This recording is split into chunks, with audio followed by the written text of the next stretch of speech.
questions haunt every life, writes Andy Crouch. The first, what are we meant to be? The second, why are we so far from what we're meant to be? Hello and welcome to Restoring the Soul, a podcast dedicated to helping you close the gap from what you're meant to be and what keeps you from being all that. I'm your producer, Brian Beatty.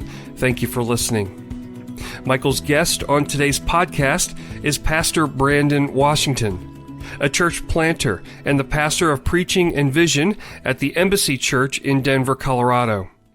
He holds a master's degree in systematic theology from Denver Seminary. Now, Pastor Washington feels that as preachers, when they observe and experience hopelessness and frustration, especially the kind that our nation has seen throughout 2020, they must look at them through the lens of Scripture and address them from the pulpit. Brandon feels that it is his divine calling. Amid injustice and protest, he must say something. And he does because the gospel must redeem every aspect of brokenness in the world. This is the only fruitful word. So without any further delay, here's your host, Michael John Cusick. Pastor Brandon Washington, I'm sitting across from you face to face, and it's so good to be with you. Yeah, it's good to be here.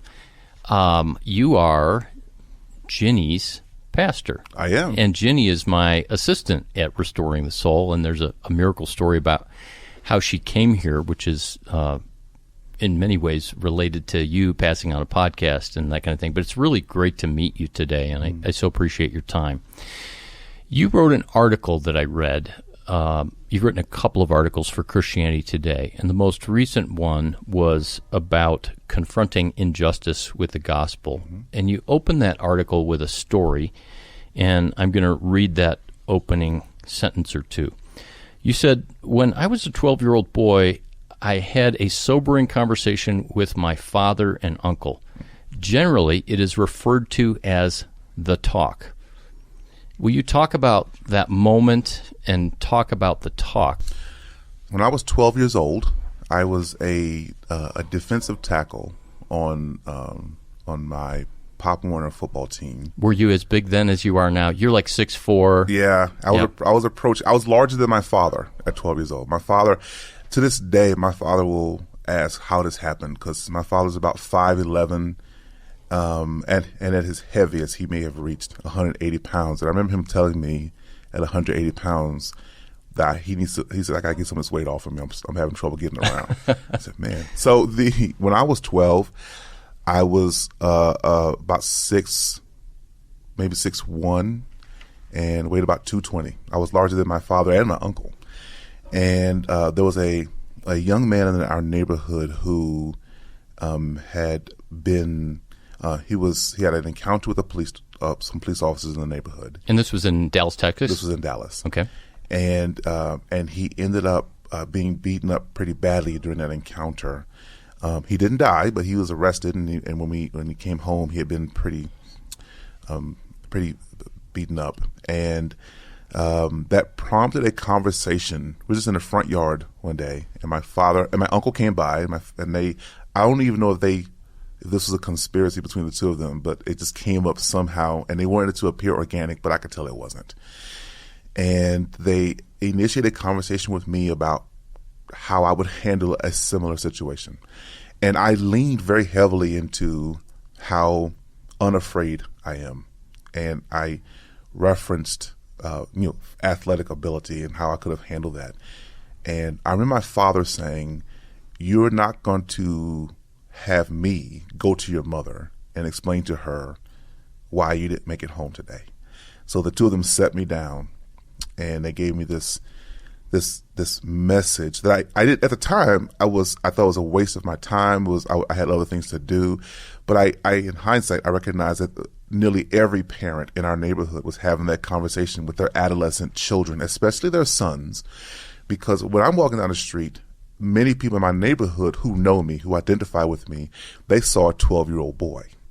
But my uncle explained to me that he says, when you leave your house, you are male, you are black, and you are large. And he says, one of them gets everyone's attention, two of those get makes you a threat, and all three of them make you a potential victim of someone who's afraid of you, because they don't look at you and see a boy. They see a man who could be a source of harm for them. And that prompted the talk, where they taught me how to have certain encounters that would have me come out on the other side safely. How do I get home alive was a consistent refrain they had. So, for example, because from my perspective as a white man, I've never experienced that. Mm-hmm. And as you went down, 1 could make people aware, 2 is going to get you in trouble, and 3 could get you killed. Mm-hmm. Those weren't your exact words. That's you're walking around with constant fear. So what were examples? People might be familiar with hearing a story of police, but just to navigate the world and not get killed. Yeah, I think that sometimes the conversation defaults to police, but it's not just that. I behave in a certain manner. To this day, I behave in a certain way when I enter a store. I remember being with some friends of mine at the mall. You know, it was a teenage thing where we're at the mall, and we were in, one of the corner stores, the one that has a watch section, and these were white friends of mine from the football team, and I noticed, I didn't mention this to them, but I noticed that they kept their hands in their pockets.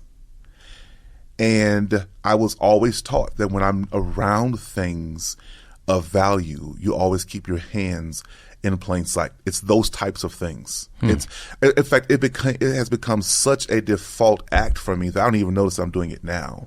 But 'cause I've been doing it for so long. But I never put my hands in my pockets when I'm around things that someone could accuse me of putting my hands on. It's not just how you handle a police scenario. It's, my father told me, when you're walking home, you always walk as though you're going somewhere. That's a thing that a lot of people don't pay attention to, because especially when you're 12, children at that age are not always attentive to appearing as though they have purpose. Like, I'm walking somewhere with purpose. I was 12 years old. He said, no, you can't do that anymore. When you're walking home from school, it should be evident to everyone that you're coming from somewhere where you were supposed to be, and you're headed somewhere where you are supposed to be. If it appears as though you are behaving in a random or peculiar way, it's going to catch the attention of everyone, and that can escalate into something that you cannot get yourself out of.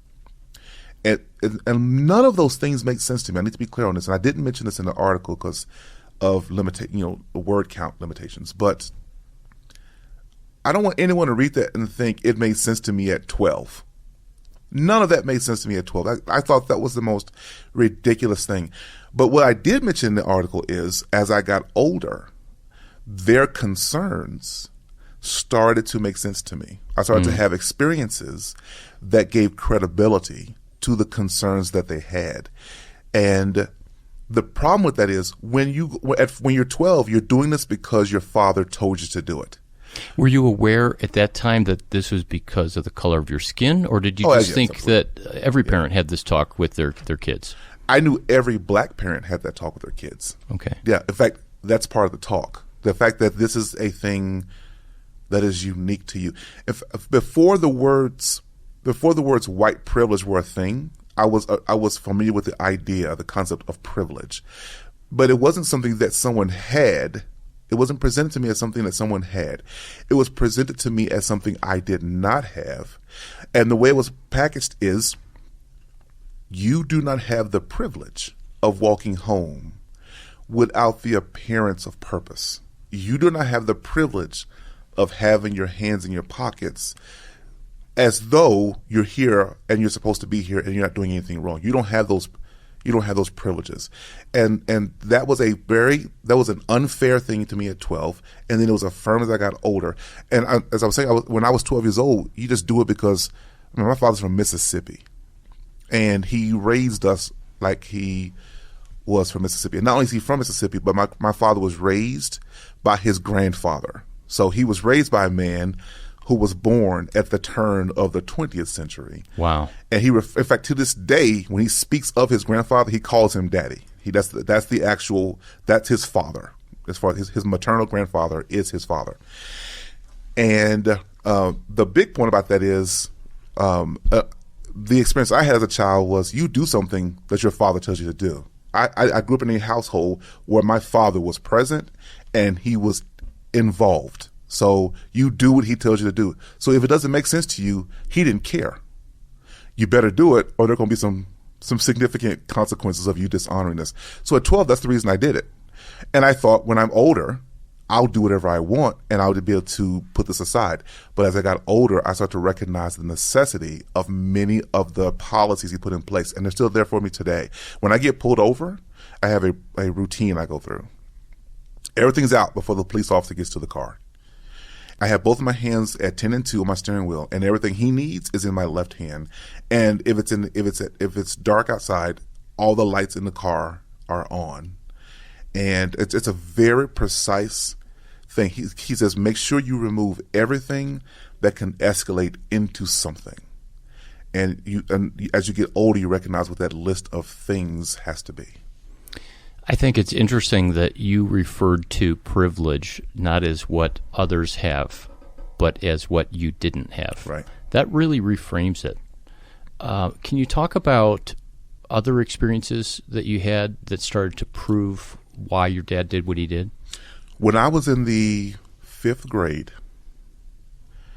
I'm very careful to never mention a name here, but when I was in the 5th grade, my teacher told me that black people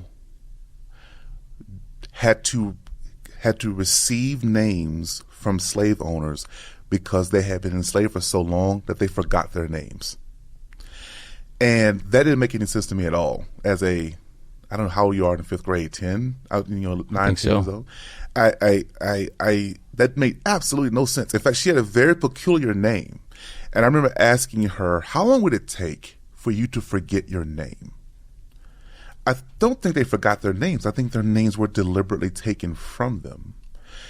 And that started a conversation in our class around what occurred in a typical slave owner relationship.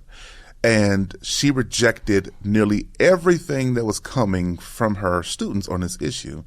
And she made it very clear that she's the teacher here, and so she's the one who's the authority on this matter. And for as long as I live, I will never forget this moment of, and I didn't have words for it because I was a child, but this moment of being crestfallen because the things that culminated in the person I am now were either unknown or irrelevant to her, to the point where she can decide, your last name is Washington because someone had to give you that name, and it's because an ancestor of yours forgot their African name. And in that moment, it didn't come down to what her privilege is. Again, it came down to, I do not have the privilege of not being a student of my own history, independent of what I'm being taught in school. That was another conversation with my uncle. In fact, my parents were in Mexico at the time. So I was staying with my aunt and my uncle. So my uncle picked me up from school, and I told him what happened that day. And that's exactly how he framed it. He says, for the rest of your education, you're going to be miseducated on your identity. He said, your white classmates have the privilege of coming to class and simply listening to what the teacher says without scrutiny. You do not have that privilege. Because if you exercise that mistake, then you'll leave here thinking that you are nothing except someone who descends from those who are so intellectually inept that they couldn't even remember the names that were given to them by their parents. He says, you cannot dishonor them in that manner. You don't have the privilege of sitting there quietly and just listening. So the privileged are the ones that interpret history, that interpret your narrative, that interpret ultimately your sense of identity in that experience. This is really chipping away at this idea of it's not just economic, it's not just social opportunity, educational opportunity, something like that about they forgot their name. That's so subtle. I mean, as you were talking, I was like, okay, where is this going? And then you said how long would it take you to forget your name? When nobody would forget their name unless they had some kind of traumatic brain injury. But yeah, if that's presented as the reality, how does that leave you? You wrote in your article, as a result of all of these experiences, I loved the phrase, you learn to brace yourself for injustice. And starting at age 12, I mean, this is a broad and probably very personal question, but like what's the psychological impact on you as a 12-year-old and growing through high school with that growing awareness? Mm-hmm. I had a very good friend who is a county sheriff here in Colorado. And he and I were having a conversation in the immediate aftermath of Michael Brown's death.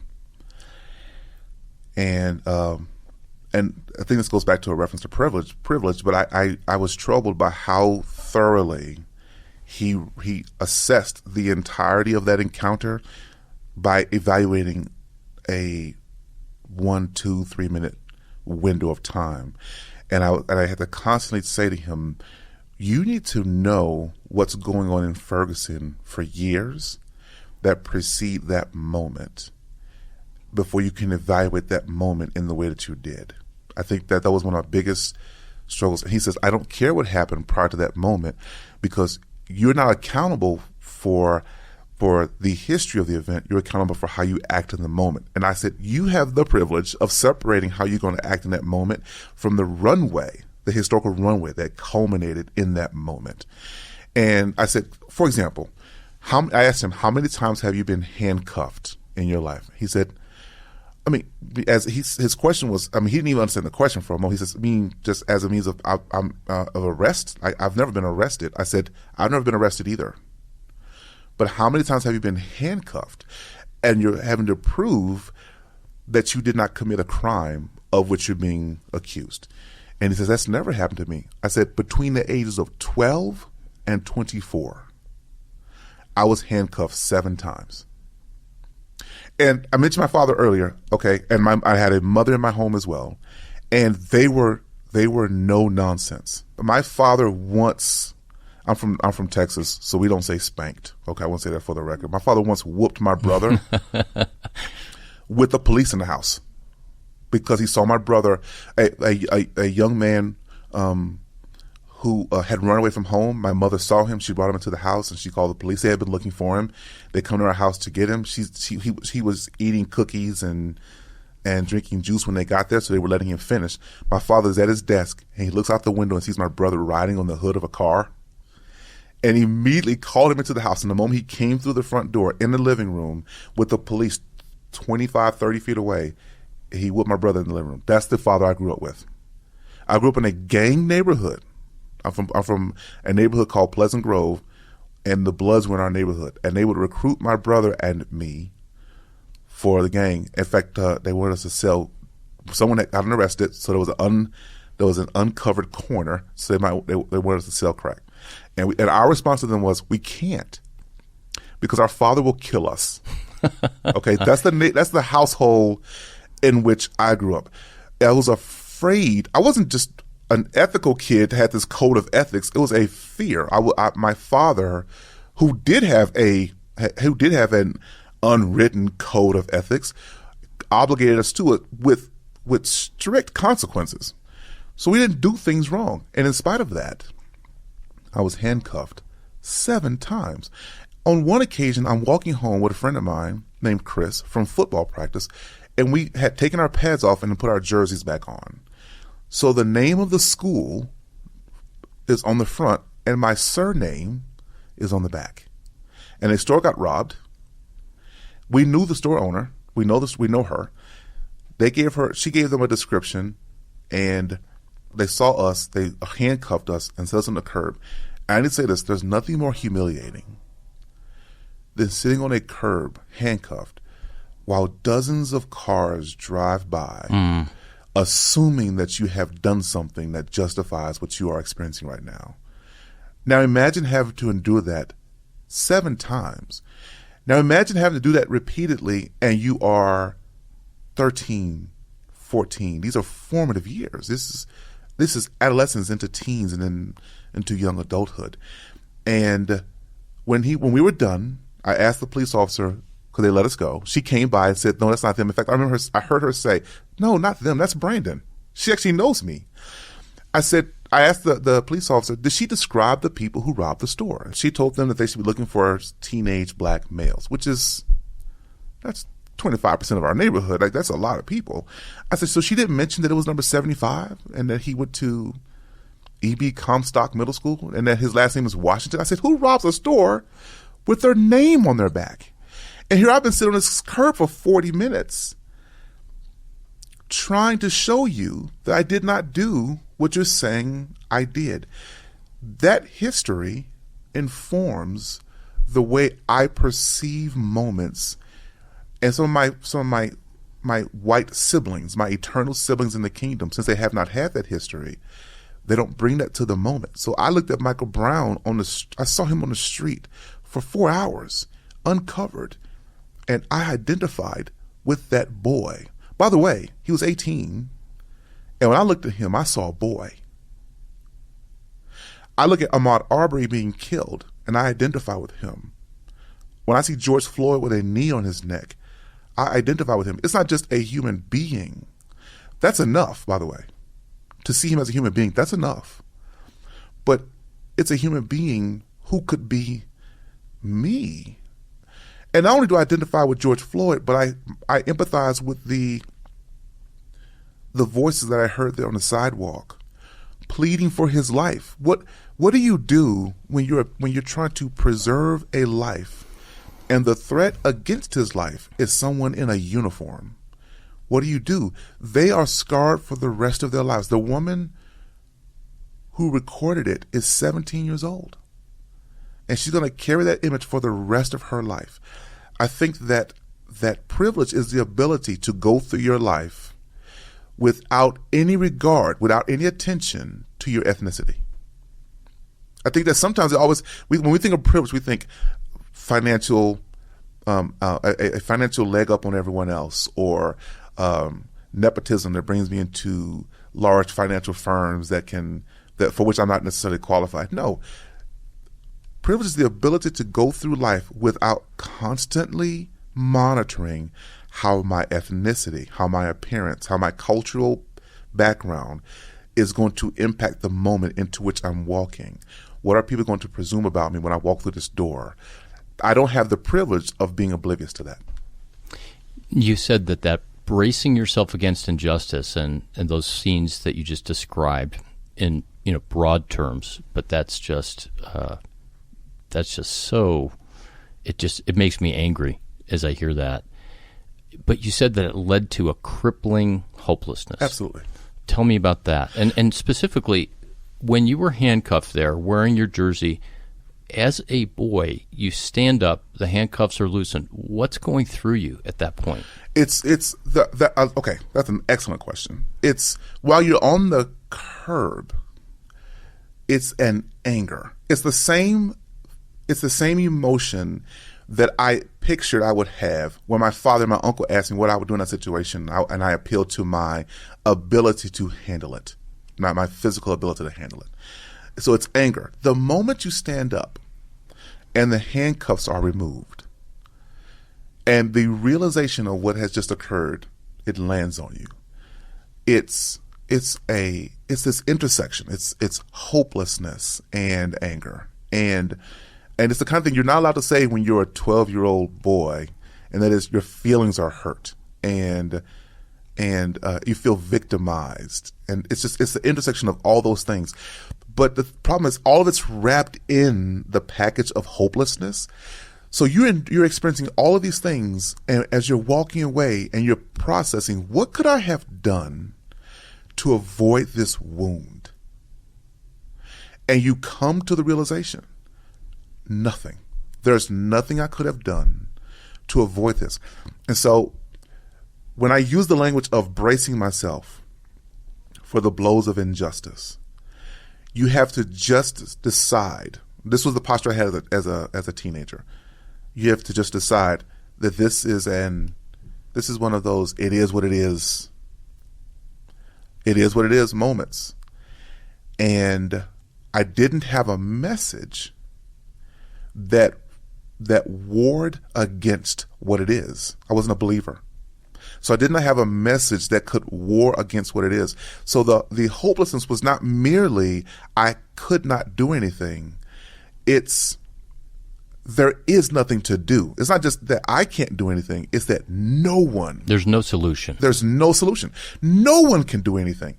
And I think that's worse than I can't do anything. When you're a little boy and you see fathers, like, I may not be able to do anything about this, but my dad can. But then you're walking home and realizing that he couldn't have done anything. I have had a gun drawn on me 3 times. By the way, I deliberately point out the number because I think that sometimes people don't realize how much each one of those moments is formative. I can remember every time I was handcuffed. That's why I know it's 7. Every single time I've had a gun drawn on me, it was either a police officer. I grew up in a gang neighborhood. Every time a gun was pointed at me, it was either a police officer or a security guard. 2 police officers. It was actually 4 police officers because 2 of them did it at the same time, and then 1 security guard. And on one of those occasions, my father was with me, and he was driving, and the police officer pulled us over because he said he could see us speeding in our rearview mirror. And we're in the car having a conversation prior to being pulled over. We had a conversation about how slowly he was driving. The speed limit was 55. We were driving about 40, and because we didn't want to pass him. And my father had to drop us off at home so he could go to his next job. So we didn't have time to do this all day. So my father accelerated to 50. We were still 5 miles per hour below the speed limit. And I know that because we had my brother, my father, and I were having a conversation about it in our car. And the moment we passed him, he pulled us over, and they both approached the vehicle with their guns drawn.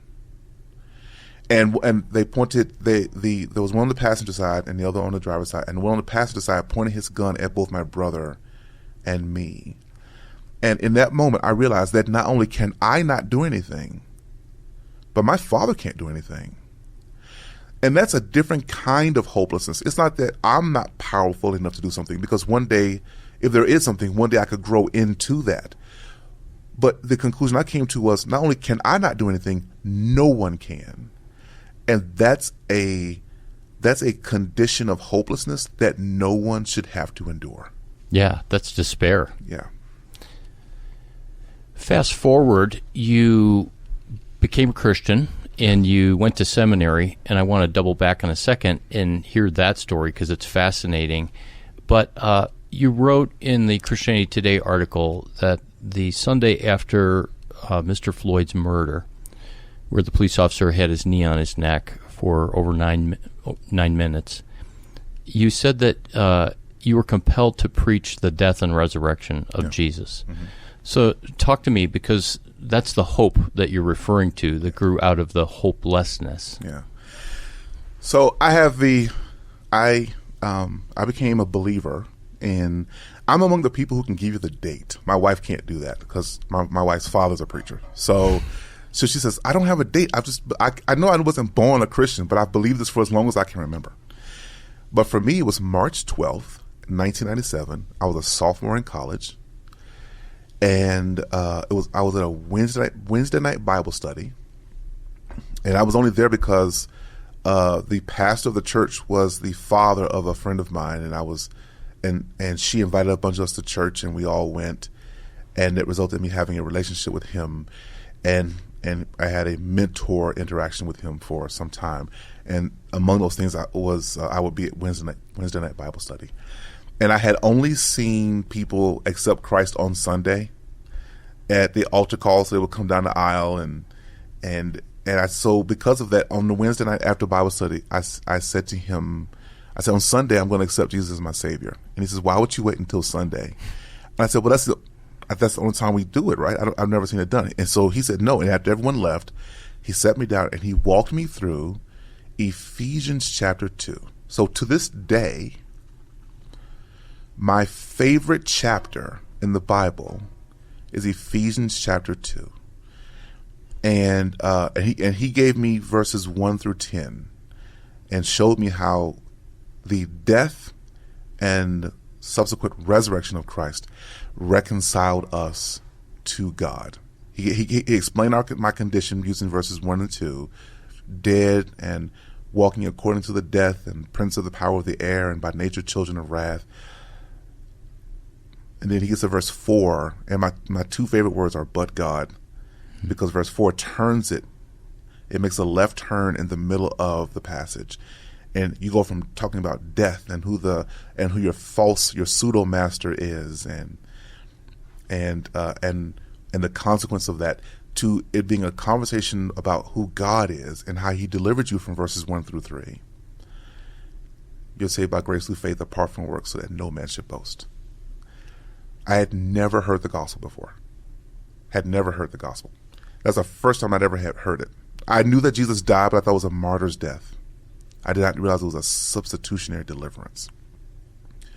What we didn't cover that night, something I came upon later while I was in seminary, is the second half of the chapter, because verses 11 through 22 is still addressing that gospel message. But while verses 1 through 10 tells me that he delivered me from the consequences of being separated from God, verses 11 through 22 says that the death and resurrection of Christ delivers me from the penalty of being separated from my fellow man, my fellow human being. Same gospel. Verses 1 through 10, Jesus died so that you can be reconciled to God. 11 through 22, Jesus died so that we can be reconciled to one another. The problem is we've truncated the gospel message, and our fixation is on Jesus' death as it gets us into an eternal heavenly experience with him, but we never discuss the gospel's implications on our temporal condition. And so I've had to tell people all the time, Jesus did not die so you can go to heaven. First of all, that's a questionable end time, a questionable eschatological perspective anyway. We can have a conversation about that another time. That's a whole podcast by itself. But the bigger thing is, he didn't die so that you can go to heaven. He died so that everything that is broken can be made whole. And if relationships within humanity are broken, then the thing you bring to that, the thing that you bring to that brokenness so they can be made whole, is the gospel. So his death and his resurrection is to come to bear. We're to bring that to bear on the rifts between us. So when everyone's discussing what's going on with George Floyd, for example, the trouble I had was everyone's trying to solve a problem that is beyond our control. And we're trying to solve it using our human means. But we have a king who confronted that for us. So I don't have to be the kid in the car who comes to the conclusion that not only can I do nothing, but no one around me can. As a believer, I now recognize that not only is there something to be done, but it's been done for me. My king, he died, and the legitimacy of his death was affirmed by his resurrection. And it's so that the two who were once far off can now become one. Now, one of the practical implications of that, because I could do this all day, and I need to stop because no, this is good. Keep preaching, Pastor. One of the practical implications of that is once we're one, then the experiences that I've had should become yours, and then you adopt my lenses on the world. I don't want you to make up a reality, but you start to see the reality that we have in common through my lenses. The way I try to illustrate that for people is my wife drives a minivan. And before we got married, she made me promise that I would never buy a minivan. She drives a Chrysler Town & Country. And then we had children. And the problem with children is they come with stuff. And car seats and strollers and diaper bags and Skittles. We don't even buy Skittles. I don't know where all these Skittles are coming from. But her car was too small. But she still resisted the minivan thing. I'm a church planter, so I can't buy whatever Suburban she's trying to get at the time. And so we were going to Dallas for Christmas, and we rented a Chrysler Town & Country for that trip. And I had a motive in that because it was going to be essentially a 1,000-mile test drive. And I drove through the night, and then we get to Oklahoma, and we swapped seats, and I had her drive it on into Dallas. And I noticed her hating it less than she thought she would. And then on the way back to Denver, she says to me, unsolicited, I could have one of these. So we get back to Denver, and 2 or 3 days after that, we go to the dealership, we buy one. And as we're pulling out of the dealership, a Chrysler Town and Country passed right by us. And before we got home, we saw 4 more. And I jokingly said, we're the Kardashians, I think, because word got out that we bought this car. We're trendsetters, and everyone else went out and bought it. Now, everyone listening knows that's not what happened. Those vans were always there. In fact, the Dodge Caravan, Chrysler Town and Country, is the most sold minivan in the history of minivans. They were always there. But until we had an experience with one, we did not have lenses to see it. Our experience did not create the reality, but it gave us lenses to see that what was always there. And I think much of what we're dealing with here in regards to in matters of justice is we have a different lens on the world. We have different historical perspectives, different hermeneutics. And so we're looking at the same thing but seeing 2 different things. But since the gospel has reconciled us, even though you have not had my experiences, you can have me. And if you have me, then my experiences become yours. And the lenses of those experiences become yours. So you can look at George Floyd and not see a human being, but you can see someone with whom you identify and resonate with and you hurt for, because he could very well be you or someone whom you love. And this is precisely why I've wanted to talk with you, and why I've been very intentional about having black authors, pastors, theologians to be able to talk about your own personal experience, but also to weave it into the story of God and the Scriptures. So that passage in Ephesians 1 through 10, and then beyond that there's reconciliation, I think you referred to it in your article, on the vertical level, but that it has to be horizontal in order for it to be the real gospel. Absolutely. And that God really is about bringing heaven to earth in that regard. Yeah, I think that one of the biggest mistakes we've ever made, and I think I blame this on, today is November 3rd. So we just celebrated a few days ago Reformation. October 31, yeah. 502 years. I blame the Reformation for the predicament that we're in. I blame the Reformation for a lot. By the way. and I mean, I'm a fan. Some great things came out of it, but I think that Luther he had to defend the doctrine of justification he was defending it against the Roman Catholic perspective of salvation. He was trying to remove works from our relationship with God. God is our Savior by grace. The problem with how he approached it, though, is it was such his emphasis that everything else fell to the wayside in his effort to defend that. So the gospel was reduced to Jesus died so that I could experience salvation eternally. And the temporal implications of the gospel were shelved. I don't even think he did that deliberately. I think he considered those temporal implications a foregone conclusion, and therefore did not feel the need to address them. But he confronted justification by grace through faith alone so much that Christ, the significance of Christ's work in time, was shelved and set aside and deemed insignificant. So now we're on a rescue mission. We think that the world's in decay, it's on its way out, and our responsibility right now is to preach the saving gospel to as many people as we can, while the world is careening toward an inevitable end. And against that, I push back. Right. Yeah, as opposed to thy kingdom come, as we prayed before we started. So I would agree with you that one of the ways I've said it is that the gospel became a transaction instead of an ongoing relationship that would develop in the same way that a parent with children and a marital relationship, where there's fruitfulness that comes out of that would play out in the world.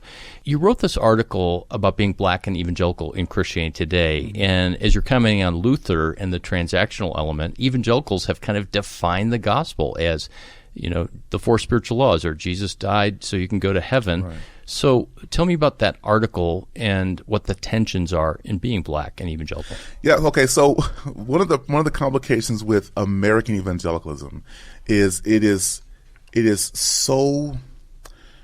aligned with a dominant cultural perspective, and since the 70s, there was a runway that resulted in this, but it came to a head in the 70s.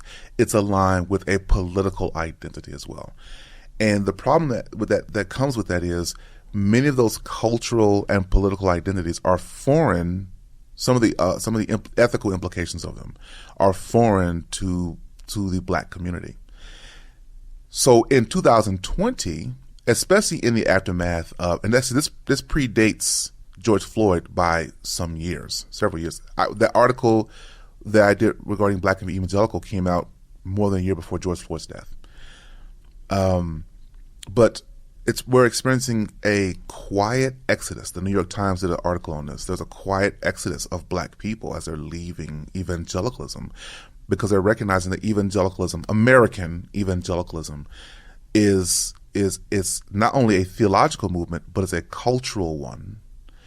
And sometimes the manner in which it's implemented in a black community is inconsistent with what they think the message is. So here's how I try to explain it to my friends. I say black and white evangelicals are fraternal twins in matters of orthodoxy. We believe the same things. It becomes a problem. We're strangers when it comes to orthopraxy, how the beliefs are lived out, and orthopathos, the affections that come out of that. The bigger issue is the orthopraxy, I think, the way that orthodoxy is lived out. So for black people, the pursuit of justice is a fundamental outwork. It's an outworking of the gospel message. I think that sometimes one thing that gets overlooked is, and this is one thing I've tried to bring to light in that article, we look to 2 points in history as the foundation for how we understand American evangelicalism. Those 2 points are the Reformation of the 1600s, and there's actually more than one, so I often say the Reformations, plural, and then there's also Great Awakenings of the 1800s, and those are the defining moments. And to the point you made earlier, those 2 moments are all about evangelism, saving us from a dying world. But I think that if we were to add a third movement, the civil rights movement of the 20th century, I think that the church in the 20th century during the civil rights movement, the black church, added practical implications, orthopraxy, to the Christian orthodoxy that we inherited from the Great Awakenings and the Reformation. So many times the argument was not, we should get these rights because it's in the Constitution. It's, we should get these rights because they're God-given. We should have these rights because God recognizes us as image bearers who have innate dignity, innate worth. The innate dignity of humanity is an essential aspect of the gospel. Say more about that. I think that sometimes it's such a that the fact that Christ died to redeem humanity and human temporal brokenness, that's such a foregone conclusion that we ignore the fact that he didn't die for cattle. He did not die for, I know I'm in Colorado and everyone's a fan of their dogs, but on the cross, I don't think Fluffy was central to his eternal hopes here. I think Fluffy he gets the roll off. He gets the accidental benefits of being in the proximity of human beings who are experiencing deliverance. He died for people who are made in his image, and people of color are among those who bear his image. It's an essential aspect of the gospel. So if you are going to go to and pursue the well-being of humanity, then you have to bring a gospel message, which is the weapon of that well-being. You have to bring that to how you're going to engage humanity. So to sit idly by and watch someone endure injustice, and your argument is, I get this one a lot. This one comes to me a lot. It's either it doesn't affect me. Fewer people are silly enough to say that one. It doesn't affect me, so I'm not going to encounter that. I'm not going to engage that. But the bigger thing is, God will fix it all in the end. The struggle I have with that is injustice, particularly cultural and ethnic injustice, are pretty much the only times we apply such a message. So the same person who will sit quietly while a human being endures injustice, and they will say to me, you should just stop preaching about justice and start preaching about the gospel. That same person will have an annual message regarding abortion. Now listen to me. I'm a theologian by training, okay? And therefore, I believe in innate human worth, innate human dignity. For me, that dignity exists both pre and post birth. It doesn't have an expiration date. So I advocate for the unborn for the same reason I advocate for those who are born. I advocate for the person who is prenatal, and my heart breaks for the victims who exist there. But it breaks for the same reason I mourn for Ahmaud Arbery as he's dying on the street. It's the same doctrinal perspective. So why is it that we're advocating for one out of our gospel message and ignoring the other? I think that's an inconsistency that comes from a divergence in lenses.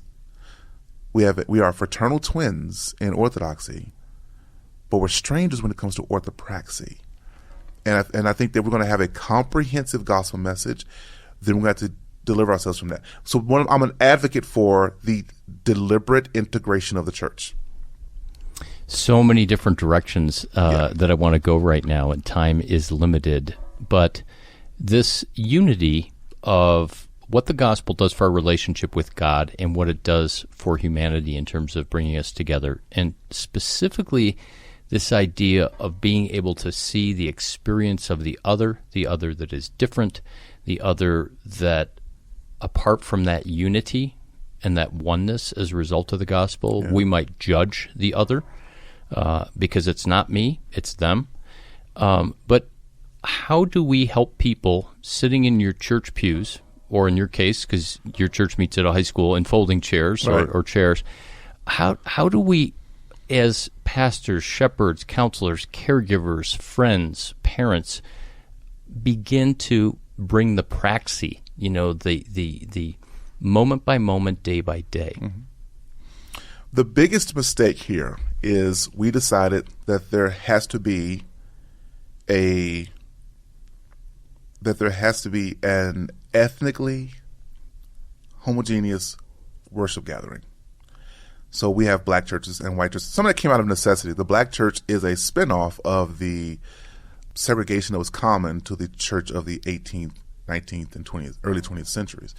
It's a spinoff of that. It's an outworking of that. The AME church it exists because of lack of opportunity in the United Methodist Church, and the National Baptist Convention exists because of lack of opportunity in the Southern Baptist Convention. But I think that one of the things we have to do now is apply the second half of Ephesians 2 and bring those separated siblings who have become accustomed to being apart, bring them back together with the gospel message that reconciles both vertically and horizontally. And I think that if you have a diversity, if you have an integration of the church, then organically my experiences become yours. We graduate from being strangers to being siblings who deeply empathize with one another. It's much easier for me to love my neighbor as myself if I'm in close proximity to my neighbor on a regular basis, doing something as intimate and transparent as worship. We're doing it together. Your church is multicultural. Yes. It's ethnically diverse. Yes. Talk a little bit about that. Is that part of your intentional effort? That was deliberately done. It's one of our distinctives. And I don't mind having this, pushing against this, but it's not tokenism, it's sacrifice. So we made diversity and integration an essential part of our church's ethos. It's a part of our DNA.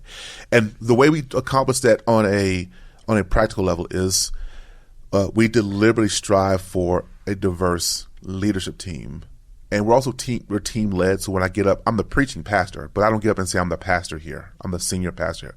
I say I'm one of the pastors here. And so that way the rest of the diverse team has as much influential footing as I would have. So that's how we do it. And it affects how we approach worship. And this can be complicated sometimes, but we don't just have a contemporary Christian worship style. We incorporate a gospel cultural norm and hymns, because we don't just want to be we don't want to be just culturally diverse. We also want to be generationally diverse. So we incorporate different worship styles, and we don't have a gospel Sunday and a contemporary Christian Sunday. Yeah, those songs on the same day, because if you do the gospel Sunday, then that's segregation under one roof. So we want to make sure that while the lines will exist, the cultural lines may still exist between the songs, we want to do it so consistently that they blur a bit, so people stop thinking this is one of their songs and think of another song as one of their own. That we have that approach to trying to get them to integrate. We'd be surprised. You'd be surprised by how much the arts bring people across cultural lines together. We also prioritize something we call missional communities. That's what we call our home groups. They're missional communities because they have to covenant together to be on mission together. But our pastor of missional communities, his name is Derek Kelsey. He does not allow for them to be affinity groups. So we don't have a singles missional community. We don't have a men's or women's missional community. He wants them to be diverse and integrated.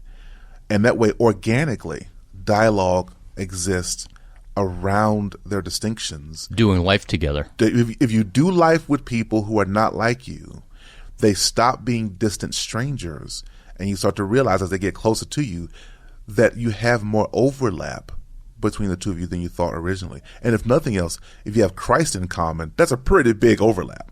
That's a significant life-forming overlap. So things stop being peculiar. Now that's complicated. That's very complicated. We have it. So during an election year, it gets complicated. I don't want to sugarcoat that, because some of the conversations have to be properly refereed. See the parking lot with different bumper stickers across the back. That is actually that particular reality. We have one missional community, and in fact, it's in one family, one biological family, that have different political affiliations, and they live on the same street as one another, and each of them has a sign in the yard. We have to referee those well, but it results in dialogue that makes each of them confront some presuppositions and adopt some lenses that they did not have before, and see the world from the perspective of someone else who is not like them, while both of them are love Christ and are loved by him. That place of meeting fulfills the horizontal aspect of the gospel, where he brought those who are far off to one another, one new man in place of the two. That's beautiful. It really is. It sounds like a theology of us, or a theology of we, Yeah. W-E, which brings it right back to that oneness.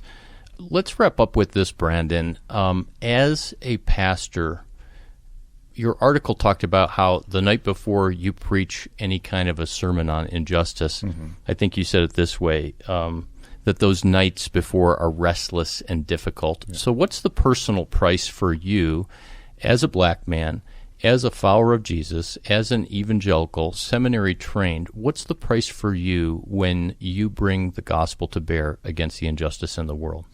Wow. So I've lost friends around this. And one of the reasons it's restless, the night before is a restless night, is I'm doing my best to honor what I think God is having me say, but I'm trying to word it in the manner that he would have me say it, because I don't want people to walk away because of Brandon if they stumble over what I genuinely believe is God's divine message. Then I've been pastoring long enough to deal with that in a way that doesn't tear me down. But I did have moments where I was having these Jeremiah moments where I was wrestling with God. Wait a minute, I feel like I've been tricked you deceive me into a life and practices and norms that are wounding me. People whom I love are turning against me. I've had my salvation questioned. I've had my understanding of the gospel questioned. An acquaintance of mine from seminary wrote an open letter mentioning me by name, in which he says, Brandon Washington, social justice is not the gospel. Well, I happen to agree with him on that. I don't think social justice is the gospel. I believe it's an inevitable byproduct of the gospel, and we have not had a healthy interaction since. So the night before is always a moment of having to be quiet with God and being sure that I'm saying what He would have me say, because I've lost friends, or long relationships have diminished to less than they once were, because I became vocal in ways I was quiet before. Years ago, I was quietly angry and discontent around these issues, but coming to the realization that the gospel is the only means by which it can be confronted. The world is trying to fix a problem that it is not equipped to address. They're putting Band-Aids on bullet wounds. We have the gospel. We have the keys to the kingdom, so we can confront this and open the doors that will address this, behind which are the solutions to these problems. I think that coming to that realization is a greater conviction. It convicts me more than any fear of broken relationships. Having said that, and because of what you do for a living, you can appreciate this, that doesn't make the night before any easier. Knowing that God has called me to it does not make it a thing that I can approach glibly, dismissively. I love people whom I love are breaking my heart because of public statements and reactions to what I believe that God would have us do, what I believe God would have us do here with the gospel message.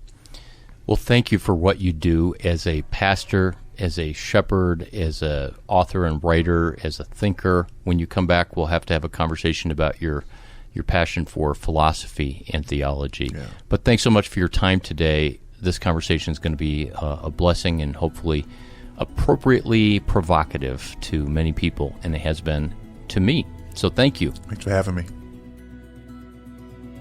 So thank you for listening to another episode of Restoring the Soul. We want you to know that Restoring the Soul is so much more than a podcast. What we're all about is helping couples and individuals get unstuck. You know how some people go to counseling or marriage therapy for months or even years and never really get anywhere? Our intensive programs help clients get unstuck in as little as 2 weeks. To learn more, visit restoringthesoul.com. That's restoringthesoul.com.